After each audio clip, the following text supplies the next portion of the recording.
ಆಕಾಶವಾಣಿ ವಾರ್ತೆಗಳು ಓದುತ್ತಿರುವವರು ಸರ್ವಮಂಗಳ ಎಂ ಕುಶಾಲ್. ಮುಖ್ಯಾಂಶಗಳು. ಐರೋಪ್ಯ ಒಕ್ಕೂಟದ ಅಧ್ಯಕ್ಷರೊಂದಿಗೆ ಪ್ರಧಾನಿ ನರೇಂದ್ರ ಮೋದಿ ದ್ವಿಪಕ್ಷೀಯ ಮಾತುಕತೆ. ಭಯೋತ್ಪಾದನೆಯನ್ನು ರಾಜನೀತಿಯ ಸಾಧನವಾಗಿ ಪಾಕಿಸ್ತಾನ ಬಳಸುವುದನ್ನು ಸಹಿಸಲು ಸಾಧ್ಯವಿಲ್ಲ, ಭಾರತ ಎಚ್ಚರಿಕೆ. ಬಜೆಟ್ ಅಧಿವೇಶನಕ್ಕೂ ಮುನ್ನ ನವದೆಹಲಿಯಲ್ಲಿಂದು ಸರ್ವಪಕ್ಷ ಸಭೆ ಪ್ರಗತಿಯಲ್ಲಿ. 4ನೇ ಆವೃತ್ತಿಯ ಭಾರತ ಇಂಧನ ಸಪ್ತಾಹಕ್ಕೆ ವರ್ಚುವಲ್ ಮೂಲಕ ಪ್ರಧಾನಿ ಚಾಲನೆ. 19 ವರ್ಷದೊಳಗಿನವರ ಏಕದಿನ ಕ್ರಿಕೆಟ್ ಭಾರತದ ವಿರುದ್ಧ ಟಾಸ್ ಗೆದ್ದ ಜಿಂಬಾಬ್ವೆ ಫೀಲ್ಡಿಂಗ್ ಆಯ್ಕೆ. ವಾರ್ತೆಗಳ ವಿವರ. ಐರೋಪ್ಯ ಆಯೋಗದ ಅಧ್ಯಕ್ಷ ಆಂಟೋನಿಯೋ ಲೂಯಿಸ್ ಸ್ಯಾಂಟೋಸ್ ಡಾ ಕೋಸ್ಟಾ ಮತ್ತು ಐರೋಪ್ಯ ಆಯೋಗದ ಅಧ್ಯಕ್ಷೆ ಉರ್ಸುಲಾ ವಾನ್ ಡೆರ್ ಲೇಯನ್ ಅವರೊಂದಿಗೆ ಪ್ರಧಾನಿ ನರೇಂದ್ರ ಮೋದಿ ಮಾತುಕತೆಯಲ್ಲಿ ತೊಡಗಿದ್ದಾರೆ. ನಿಯೋಗ ಮಟ್ಟದ ಮಾತುಕತೆ ಸಂದರ್ಭದಲ್ಲಿ ಹಲವು ಒಪ್ಪಂದಗಳು ಏರ್ಪಡುವ ನಿರೀಕ್ಷೆಯಿದೆ. ಇದಕ್ಕೂ ಮುನ್ನ ಪ್ರತಿಕ್ರಿಯಿಸಿರುವ ವಾಣಿಜ್ಯ ಕಾರ್ಯದರ್ಶಿ ರಾಜೇಶ್ ಅಗರ್ವಾಲ್, ಭಾರತ ಮತ್ತು ಐರೋಪ್ಯ ಒಕ್ಕೂಟ ಇಂದು ಘೋಷಿಸಲಿರುವ ಪ್ರಸ್ತಾವಿತ ಮುಕ್ತ ವ್ಯಾಪಾರ ಒಪ್ಪಂದಕ್ಕಾಗಿ ಅಧಿಕೃತ ಮಟ್ಟದ ಮಾತುಕತೆಗಳನ್ನು ಪೂರ್ಣಗೊಳಿಸಿವೆ ಎಂದು ತಿಳಿಸಿದ್ದಾರೆ. ಐರೋಪ್ಯ ಒಕ್ಕೂಟದೊಂದಿಗೆ ಭಾರತದ ಬೆಳೆಯುತ್ತಿರುವ ಪಾಲುದಾರಿಕೆಯನ್ನು ರಕ್ಷಣಾ ಸಚಿವ ರಾಜನಾಥ್ ಸಿಂಗ್ ಪುನರುಚ್ಚರಿಸಿದರು. ನವದೆಹಲಿಯಲ್ಲಿಂದು ಐರೋಪ್ಯ ಒಕ್ಕೂಟದ ನಿಯೋಗದೊಂದಿಗೆ ಅವರು ಸಭೆ ನಡೆಸಿದರು. ರಕ್ಷಣಾ ಸಹಕಾರವನ್ನು ಅಭಿವೃದ್ಧಿಪಡಿಸಲು ಜಾಗತಿಕವಾಗಿ ಈ ಪಾಲುದಾರಿಕೆ ಎರಡು ಕಡೆಯವರನ್ನು ಒಗ್ಗೂಡಿಸುತ್ತದೆ ಎಂದು ಹೇಳಿದ ಅವರು, ಜಾಗತಿಕ ಶಾಂತಿ ಮತ್ತು ಭದ್ರತೆಗೆ ದೇಶದ ಬದ್ಧತೆಯನ್ನು ಸಚಿವ ರಾಜನಾಥ್ ಸಿಂಗ್ ಒತ್ತಿ ಹೇಳಿದರು. ಆಪರೇಷನ್ ಸಿಂಧೂರ ಕುರಿತು ವಿಶ್ವಸಂಸ್ಥೆಯಲ್ಲಿ ಪಾಕಿಸ್ತಾನ ಸುಳ್ಳು ನಿರೂಪಣೆಯನ್ನು ಭಾರತ ತಿರಸ್ಕರಿಸಿದೆ. ಜೊತೆಗೆ ಪಾಕಿಸ್ತಾನಕ್ಕೆ ತಿರುಗೇಟು ನೀಡಿದೆ. ಭಾರತದ ಆಂತರಿಕ ವಿಷಯದ ಬಗ್ಗೆ, ವಿಶೇಷವಾಗಿ ಜಮ್ಮು ಮತ್ತು ಕಾಶ್ಮೀರದ ಬಗ್ಗೆ ಪ್ರತಿಕ್ರಿಯಿಸಲು ಪಾಕಿಸ್ತಾನಕ್ಕೆ ಯಾವುದೇ ಅರ್ಹತೆ ಇಲ್ಲ ಎಂದು ಭಾರತ ಪ್ರತಿಪಾದಿಸಿದೆ. ವಿಶ್ವಸಂಸ್ಥೆಯ ಭದ್ರತಾ ಮಂಡಳಿಯ ಮುಕ್ತ ಚರ್ಚೆಯ ಸಂದರ್ಭದಲ್ಲಿ ಪಾಕಿಸ್ತಾನ ರಾಯಭಾರಿ ಅಸೀಂ ಇಫ್ತಿಕರ್ ಅಹಮದ್ ಅವರ ಹೇಳಿಕೆಗೆ ಪ್ರತಿಕ್ರಿಯೆ ನೀಡಿರುವ ವಿಶ್ವಸಂಸ್ಥೆಯಲ್ಲಿ ಭಾರತದ ಖಾಯಂ ಪ್ರತಿನಿಧಿ ಪಿ ಹರೀಶ್ ಭಯೋತ್ಪಾದನೆಯನ್ನು ಪಾಕಿಸ್ತಾನ ರಾಜ್ಯ ನೀತಿಯ ಸಾಧನವಾಗಿ ಬಳಸುವುದನ್ನು ಸಹಿಸಲು ಸಾಧ್ಯವಿಲ್ಲ ಎಂದು ಎಚ್ಚರಿಸಿದ್ದಾರೆ. ಬಜೆಟ್ ಅಧಿವೇಶನಕ್ಕೂ ಮುನ್ನ ಪ್ರಮುಖ ರಾಷ್ಟ್ರೀಯ ಸಮಸ್ಯೆಗಳು ಮತ್ತು ಶಾಸಕಾಂಗ ವ್ಯವಹಾರಗಳನ್ನು ಚರ್ಚಿಸಲು ನವದೆಹಲಿಯ ಸಂಸತ್ ಭವನದ ಆವರಣದಲ್ಲಿಂದು ಸರ್ವಪಕ್ಷ ಸಭೆ ಪ್ರಗತಿಯಲ್ಲಿದೆ. ಸಭೆಯು ನಾಳೆಯಿಂದ ಏಪ್ರಿಲ್ 2ರವರೆಗೆ ನಡೆಯುವ ಅಧಿವೇಶನದಲ್ಲಿ ಶಾಸಕಾಂಗ ವ್ಯವಹಾರಗಳನ್ನು ಸುಗಮಗೊಳಿಸುವ ಮತ್ತು ಪ್ರಮುಖ ರಾಷ್ಟ್ರೀಯ ಸಮಸ್ಯೆಗಳನ್ನು ನಿರ್ವಹಿಸುವ ಗುರಿಯನ್ನು ಹೊಂದಿದೆ. ಮೊದಲ ಹಂತದ ಅಧಿವೇಶನವು ನಾಳೆಯಿಂದ ಫೆಬ್ರವರಿ 13ರವರೆಗೆ ನಿಗದಿಯಾಗಿದ್ದು, ಎರಡನೇ ಹಂತದ ಅಧಿವೇಶನವು ಮಾರ್ಚ್ 9ರಿಂದ ಏಪ್ರಿಲ್ 2ರವರೆಗೆ ನಡೆಯಲಿದೆ.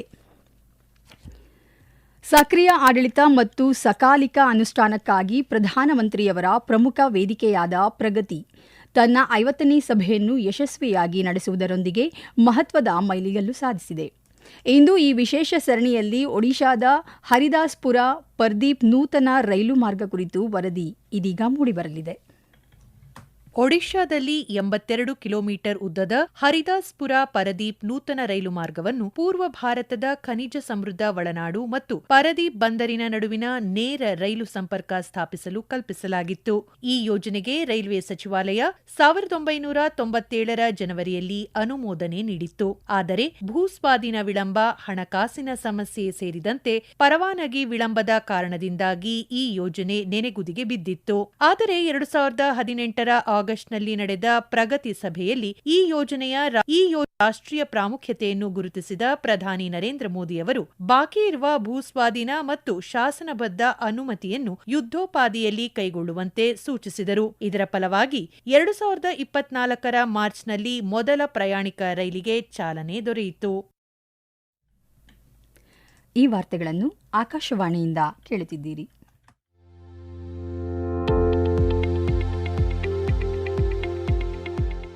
ನಮ್ಮ ಎಲ್ಲ ರಾಷ್ಟ್ರೀಯ ವಾರ್ತೆಗಳು ಹಾಗೂ ಪ್ರದೇಶ ಸಮಾಚಾರ ಈಗ ಆಕಾಶವಾಣಿ ನ್ಯೂಸ್ ಕನ್ನಡ ಯೂಟ್ಯೂಬ್ ಚಾನೆಲ್ನಲ್ಲಿ ಲಭ್ಯ. ನಮ್ಮ ಎಕ್ಸ್ ಖಾತೆ ಮತ್ತು ಇನ್ಸ್ಟಾಗ್ರಾಂ ಖಾತೆ ಆಕಾಶವಾಣಿ ನ್ಯೂಸ್ ಕನ್ನಡ. ಹೆಚ್ಚಿನ ಮಾಹಿತಿಗಾಗಿ ನಮ್ಮ ಫೇಸ್ಬುಕ್ ಖಾತೆ ಆಕಾಶವಾಣಿ ವಾರ್ತೆ ಕನ್ನಡವನ್ನು ಅನುಸರಿಸಿ.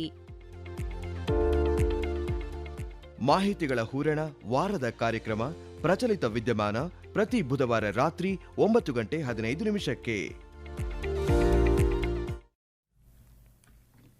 ಭಾರತ ಐರೋಪ್ಯ ಒಕ್ಕೂಟ ಮುಕ್ತ ವ್ಯಾಪಾರ ಒಪ್ಪಂದವು ಭಾರತ EU ವ್ಯಾಪಾರ ಒಪ್ಪಂದಕ್ಕೆ ಪೂರಕವಾಗಿದೆ. ಇದು ಉತ್ಪಾದನೆ ಮತ್ತು ಸೇವಾ ವಲಯವನ್ನು ಉತ್ತೇಜಿಸುತ್ತದೆ ಎಂದು ಪ್ರಧಾನಿ ನರೇಂದ್ರ ಮೋದಿ ಹೇಳಿದ್ದಾರೆ. ಗೋವಾದ ONGC ಬೇತುಲ್ನಲ್ಲಿ ಇಂದಿನಿಂದ 30ರವರೆಗೆ ಆಯೋಜಿಸಿರುವ ಭಾರತ ಇಂಧನ ಸಪ್ತಾಹ 2026ರ 4ನೇ ಆವೃತ್ತಿಯ ಸಮಾವೇಶವನ್ನು ಅವರು ವರ್ಚುವಲ್ ಮೂಲಕ ಉದ್ಘಾಟಿಸಿ ಮಾತನಾಡಿದರು. ಬೇಡಿಕೆ ನಿರಂತರವಾಗಿ ಹೆಚ್ಚುತ್ತಿರುವ ಕಾರಣ ಇಂಧನ ವಲಯಕ್ಕೆ ಭಾರತ ಅವಕಾಶಗಳ ಆಗರವಾಗಿದೆ. ಭಾರತ ಐರೋಪ್ಯ ಒಕ್ಕೂಟ ಮುಕ್ತ ವ್ಯಾಪಾರ ಒಪ್ಪಂದವು ವಿಶ್ವದ 2 ದೊಡ್ಡ ಆರ್ಥಿಕತೆಗಳ ನಡುವಿನ ಸಮನ್ವಯವಾಗಿದ್ದು, ಜಾಗತಿಕ ವ್ಯಾಪಾರ ಮತ್ತು ಪೂರೈಕೆ ಸರಪಳಿಯ 3ನೇ ಒಂದು ಭಾಗದಷ್ಟು ಕೊಡುಗೆ ನೀಡುತ್ತದೆ ಎಂದು ಅವರು ತಿಳಿಸಿದರು. ಕಲಾಕ್ಷೇತ್ರದಲ್ಲಿ ಅಪ್ರತಿಮ ಸೇವೆಯನ್ನು ಗುರುತಿಸಿ ಬಹುಶ್ರುತ ವಿದ್ವಾಂಸರಾದ ಶತಾವಧಾನಿ ಡಾಕ್ಟರ್ ಆರ್ ಗಣೇಶ್ ಅವರಿಗೆ ಕೇಂದ್ರ ಸರ್ಕಾರ ಈ ಬಾರಿಯ ದೇಶದ ಅತ್ಯುನ್ನತ ನಾಗರಿಕ ಪ್ರತಿಷ್ಠಿತ ಪ್ರಶಸ್ತಿಗಳಲ್ಲಿ ಒಂದಾದ ಪದ್ಮಭೂಷಣ ಪ್ರಶಸ್ತಿಯನ್ನು ಘೋಷಿಸಿದೆ. ಅವಧಾನ ಕಲೆಯನ್ನು ಕರಗತ ಮಾಡಿಕೊಂಡಿರುವ ಇವರು ಕನ್ನಡ, ಸಂಸ್ಕೃತ, ತೆಲುಗು ಮತ್ತು ಪ್ರಾಕೃತ ಭಾಷೆಗಳಲ್ಲಿ 1300ಕ್ಕೂ ಹೆಚ್ಚು ಅವಧಾನಗಳನ್ನು ಮಾಡಿ ದಾಖಲೆ ನಿರ್ಮಿಸಿದ್ದಾರೆ.